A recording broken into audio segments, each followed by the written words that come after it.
2029లో మళ్లీ అధికారం వస్తుందని జగన్ నిరీక్షణ ఎన్నికల ఫలితాలు వెలువడిన మరుక్షణం నుంచే ప్రారంభమైంది. ఈ 5 ఏళ్లు నిద్రపోయాం, ఇంకో 5 ఏళ్లు నిద్రపోతే మళ్లీ అధికారంలోకి వచ్చేస్తామని జగన్ తన పార్టీ నాయకులకు స్పష్టంగా చెప్పారు. ఈ 5 ఏళ్లు ఆయన తనకు జీవితంలో దక్కని అధికారం కోసం ఎదురు చూస్తూనే ఉంటారు. అది వేరే విషయం. దీనితో పాటు జగన్ ఎదురు చూస్తున్న అంశం మరొకటి ఉంది. అది జూలై 8వ తేదీ ఎప్పుడు వస్తుందా అని. జూలై 8 ఏమిటి? తేదీకి ఉన్న ప్రత్యేకత ఏంటి? ఆ రోజున జగన్ కోర్టుకు హాజరవ్వాల్సిన అవసరం ఉందా లేదా?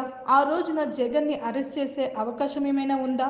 ఆ రోజుకున్న ప్రత్యేకత ఏమిటనే ఆలోచన అందరిలో కలగడం సహజం. ఆ రోజుకు ఉన్న ప్రత్యేకత ఏమిటంటే అది జగన్ తండ్రి దివంగత వైఎస్ రాజశేఖర రెడ్డి జయంతి. ఆ రోజున వైఎస్ రాజశేఖర రెడ్డి కుటుంబం మొత్తం ఇడుపలపాయలో ఉన్న ఆయన సమాధి దగ్గరికి వెళ్తారు. ఆయనకు నివాళులు అర్పిస్తారు. జగన్ ఆ తేదీ కోసం ఎదురు చూస్తున్నది తన తండ్రికి నివాళులు అర్పించడానికి అనుకోవద్దని మనవి.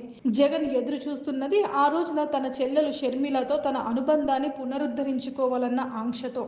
షర్మిలతో విభేదాలు పెంచుకోవడం వల్ల జరిగిన నష్టాన్ని అధికారం కోల్పోయిన తర్వాత గాని జగన్ అర్థం చేసుకోలేకపోయారు.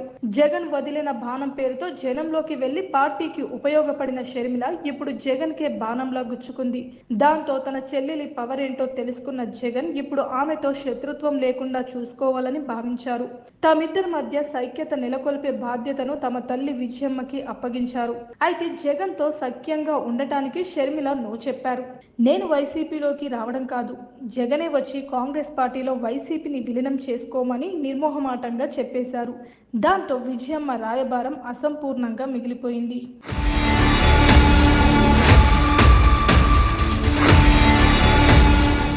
ఈసారి ఎన్నికలలో జగన్ ఓడిపోవడంలో షర్మిల కూడా తన వంతు పాత్రని పోషించారు. హూ కిల్డ్ బాబాయ్ అనే అంశాన్ని ప్రజల్లోకి బలంగా తీసుకెళ్లగలిగారు.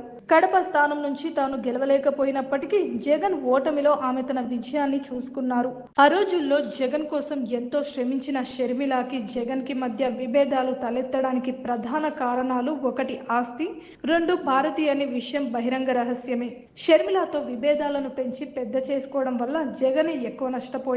సొంత తల్లి చెల్లి జగన్ ని వ్యతిరేకిస్తున్నారన్న పాయింట్ ప్రజల్లోకి బాగా వెళ్ళింది. ఇది కూడా జగన్ అధికారాన్ని కోల్పోవడానికి తన వంతు సహకారాన్ని అందించింది. అంతేకాకుండా కుటుంబంలో పూల్చలేనంతగా అగాధం పేరుకుపోయింది. దాంతో ఇంట ఓడి రచ్చ ఓడిన పరిస్థితిలో జగన్ ఉండిపోయారు. అయితే పట్టువదలని విక్రమార్కుడిలా జగన్ తన ప్రయత్నాలు కొనసాగిస్తూనే ఉన్నారు. జూలై 8వ తేదీన తాను అనుకున్నది సాధించగలనన్న నమ్మకంతో ఆయన ఉన్నారు.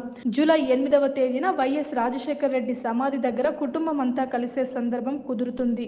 ఈ సందర్భాన్ని షర్మిలకు తనకు మధ్య ఏర్పడిన విభేదాలను తొలగించుకోవడానికి మలుచుకోవడానికి జగన్ ఆలోచిస్తున్నారు. ఆ సందర్భంలో షర్మిలకు తనకు మధ్య ఉన్న ఆస్తి వివాదాలు, షర్మిలకు భారతికి మధ్య ఉన్న వదిన ఆడబిడ్డల గొడవలను పరిష్కరించడానికి జగన్ ప్రయత్నాలు చేస్తున్నారు. ఈ దిశగా తన తల్లి విజయమ్మను మోటివేట్ చేస్తున్నట్లు సమాచారం.